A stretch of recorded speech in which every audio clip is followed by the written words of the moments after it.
Assalamualaikum warahmatullahi wabarakatuh. Saya Jumriyati, calon guru penggerak dari Kabupaten Goa. Salam damai dan bahagia. Kali ini saya akan menjelaskan tentang aksi nyata modul 11 tentang filosofi pemikiran Ki Hajar Dewantara yang telah saya laksanakan di sekolah SMA Negeri 9 Goa. Adapun latar belakang yang melatar belakangi saya melakukan aksi nyata di sekolah kami, yaitu kita telah ketahui bahwa Ki Hajar Dewantara dengan sistem Among yang telah diperkenalkannya telah memberikan pemahaman kepada kita bahwa pendidikan haruslah menuntun anak sesuai kodrat alam dan kodrat zaman yang dimilikinya. Pendidikan yang baik memberikan kemerdekaan kepada anak untuk mengembangkan potensi, bakat, dan minatnya. Oleh karena itu, pembelajaran haruslah berpusat dan berpihak pada anak.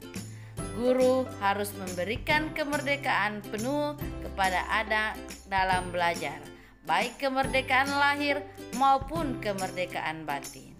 Hal inilah yang melatar belakangi saya untuk melakukan beberapa perubahan-perubahan ke arah yang positif, terutama dalam pembelajaran. Beberapa perubahan yang saya lakukan tersebut saya tuangkan dalam beberapa aksi nyata. Beberapa aksi nyata tersebut telah saya lakukan bersama dengan melibatkan pihak lain termasuk rekan sejawat, kepala sekolah, dan orang tua. Adapun tujuan melakukan aksi nyata ini adalah yang pertama adalah untuk menciptakan pembelajaran yang menyenangkan dan berpusat kepada anak. Yang kedua adalah memberikan kesempatan kepada anak untuk mengembangkan bakat dan minatnya. Karena menurut filosofi Ki Hajar Dewantara, setiap anak mempunyai bakat dan minat yang harus mereka kembangkan. Oleh karena itu, kita sebagai guru harus memberikan kesempatan kepada mereka untuk tumbuh sesuai kodrat mereka, sesuai bakat atau potensi yang mereka miliki. Tujuan yang ketiga adalah untuk mengembangkan sistem pembelajaran yang berpihak pada anak melalui konsep merdeka belajar. Itulah tujuan dilakukannya aksi nyata ini. Aksi nyata yang pertama adalah ujian sekolah dalam bentuk praktek berbasis merdeka belajar. Filosofi pemikiran Ki Hajar Dewantara. Tahap pertama yaitu tahap perencanaan. Pada tahap perencanaan ini dimulai dengan mengadakan rapat bersama warga sekolah lainnya untuk membahas ujian sekolah. Ujian sekolah di sini termasuk ujian praktek. Kemudian dilanjutkan dengan pembuatan kisi-kisi dan instrumen penilaian. Tahap kedua yaitu tahap pelaksanaan.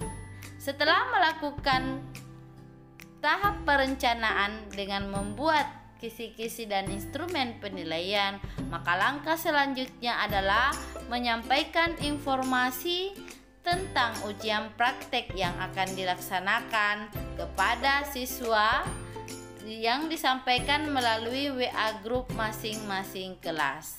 Selanjutnya, siswa membuat karyanya dalam bentuk yang beragam sesuai bakat dan minatnya.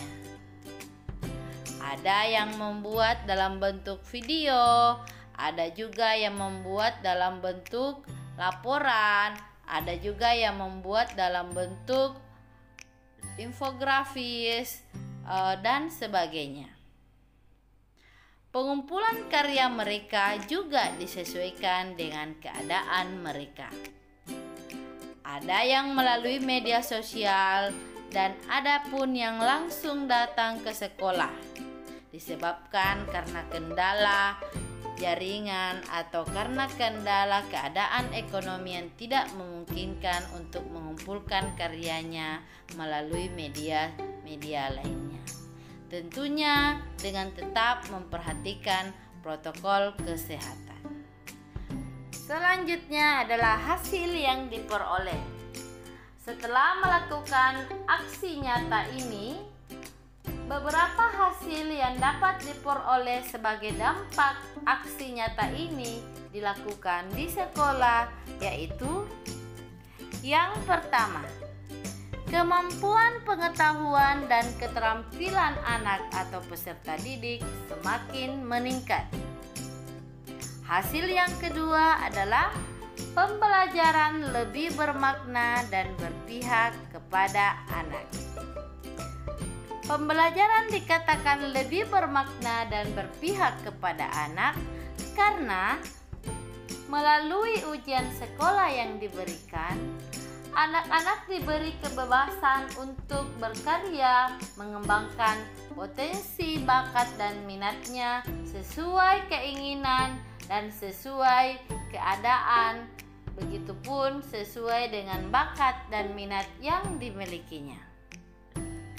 Hal tersebut akan berdampak pada pembelajaran yang lebih bermakna dan berpihak kepada anak. Hasil yang ketiga adalah meningkatnya kepercayaan diri dan semangat siswa. Mengapa dikatakan kepercayaan diri dan semangat siswa semakin meningkat? Karena dengan memberikan ujian sekolah dalam bentuk praktik yang berbasis Merdeka Belajar telah mengajarkan kepada anak bagaimana menjalankan tugas dan tanggung jawab secara mandiri sesuai dengan pilihan yang mereka ambil dan mereka lakukan sendiri. Hal ini tentunya akan mendorong kepercayaan diri anak, begitu juga semangat mereka dalam lakukan pembelajaran. Demikianlah hasil yang diperoleh pada pelaksanaan aksi nyata yang pertama. Mudah-mudahan hal ini menginspirasi teman-teman yang lain. Selanjutnya, aksi nyata yang kedua adalah melakukan asesmen diagnostik untuk menerapkan Merdeka Belajar. Aksi nyata yang kedua ini telah dilakukan dengan melibatkan beberapa pihak atau pemangku kepentingan yang ada di sekolah.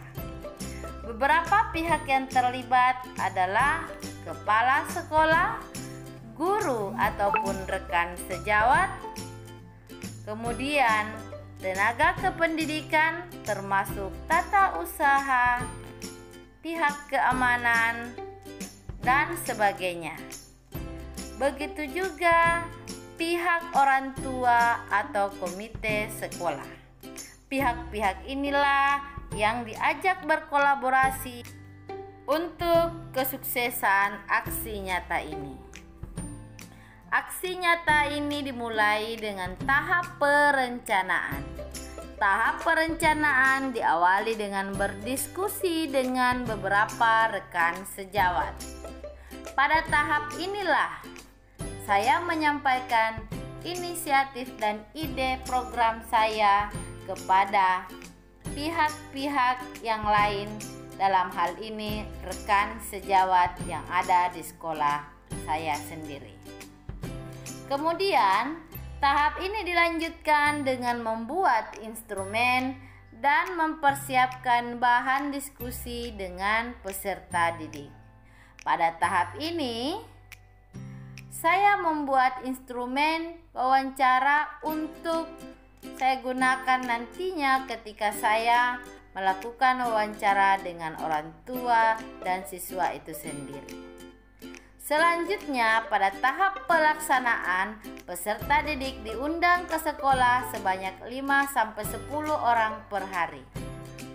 Mengingat karena masih dalam masa pandemi COVID-19. Kemudian selanjutnya, melakukan diskusi dan wawancara dengan siswa yang diundang pada hari itu. Selanjutnya, setelah melakukan diskusi dan wawancara dengan siswa yang diundang ke sekolah secara berkelompok, maka langkah selanjutnya adalah berkunjung ke beberapa rumah siswa yang menemukan banyak kendala dalam pembelajaran dan berdiskusi dengan orang tuanya dalam rangka menemukan solusi yang tepat untuk pembelajaran mereka selanjutnya. Hal ini dilakukan untuk mengupayakan pembelajaran yang berpihak kepada anak dengan tidak memaksakan kehendak guru kepada anak.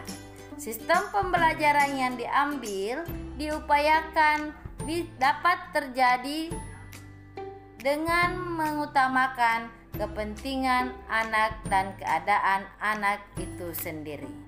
Selanjutnya, adapun hasil yang diperoleh, yang pertama, guru lebih memahami keadaan siswa dan dapat mengidentifikasi kelebihan dan kelemahan peserta didik atau siswa. Hasil yang kedua adalah pembelajaran tentu lebih berpihak kepada siswa. Mengapa dikatakan pembelajaran lebih berpihak kepada siswa? Karena sistem pembelajaran yang akan diambil tentu akan mempertimbangkan keadaan dan kebutuhan siswa.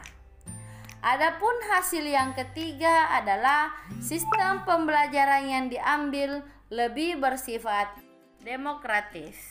Selanjutnya adalah melakukan refleksi dan tindak lanjut. Pada tahap ini, saya melakukan refleksi dan tindak lanjut dengan mengembaskan hasil yang saya peroleh kepada guru lain melalui rapat rutin. Bismillahirrahmanirrahim. Assalamualaikum warahmatullahi wabarakatuh. Perkenalkan, nama saya Rahmawati Latif. Saya teman sejawat dari Ibu Jumriyati SPD MPD. Bagi saya, Ibu Jumriyati itu cukup menginspirasi. Beliau salah satu contoh guru yang pekerja keras, tangguh, dan percaya diri. Memang saya melihat beliau sosok yang potensial gitu, karena hampir separuh waktu kesehariannya itu digunakan di sekolah. Oke, jadi yang saya dapatkan dari yang Bu Jumriyati sudah sharing tentang guru penggerak itu adalah bagaimana kita sebagai guru menerapkan pola atau model pembelajaran yang memusatkan kepada siswa. Jadi tidak seperti sebelum-sebelumnya atau kemarin-kemarin model kita belajar itu kita ceramah terus kita direct siswa atau kita perintah siswa kamu harus begini, kamu harus begini. Nah, di guru penggerak itu bagaimana guru jadi mengarahkan supaya siswa ini bisa menemukan sendiri atau menentukan sendiri apa ini model yang cocok untuk diri mereka sendiri gitu. Itu yang saya tahu dari guru penggerak yang sudah di-sharing sama Ibu Jumriyati tadi. Dan terima kasih atas sharingnya. Semoga berkah ilmu yang didapatkan. Terima kasih. Wassalamualaikum warahmatullahi wabarakatuh. Baik, assalamualaikum warahmatullahi wabarakatuh. Saya Muhammad Taslim Hakim, salah satu siswa, ingin menyampaikan sedikit tentang tanggapan saya mengenai proses pembelajaran matematika. Jadi saya akan sedikit membahas tentang metode pembelajaran matematika, terkhusus pada saat penilaian ujian praktik matematika peminatan di SMA Negeri 9 Goa. Jadi metode praktik ujian praktik yang diberikan untuk khusus mata pelajaran matematika peminatan ini, guru memberikan beberapa opsi, beberapa pilihan dalam menentukan pilihan ujian yang akan dikerjakan oleh siswa. Jadi yang kita minati ini membuat beban kita para siswa itu terkurang, karena kan kita tahu bahwa setiap siswa, setiap kepala itu memiliki kelebihan dan kekurangan masing-masing, memiliki kesukaan, kegemaran yang berbeda-beda. Mungkin si A gemar yang ini, B gemar yang ini. Tuh, jadi dengan adanya opsi, adanya pilihan yang diberikan kepada kami para siswa, kami bisa memilih kira-kira yang lebih pantas, yang lebih bagus, yang lebih menyenangkan, yang lebih baik untuk kita itu bisa pilih. Tidak ada monoton bahwa ini harus dikerjakan, kita harus tahu ya, karena setiap kami para siswa setiap para siswa itu punya kelebihan, punya kegemaran masing-masing. Ini kita tidak dikekang, setelah kita merdeka, kita merdeka, kita punya kebebasan untuk memilih. Jadi dengan adanya juga metode seperti ini, adanya kita kan diberi ilustrasi tentang materi-materi tersebut, sehingga kita diminta untuk mempraktikkan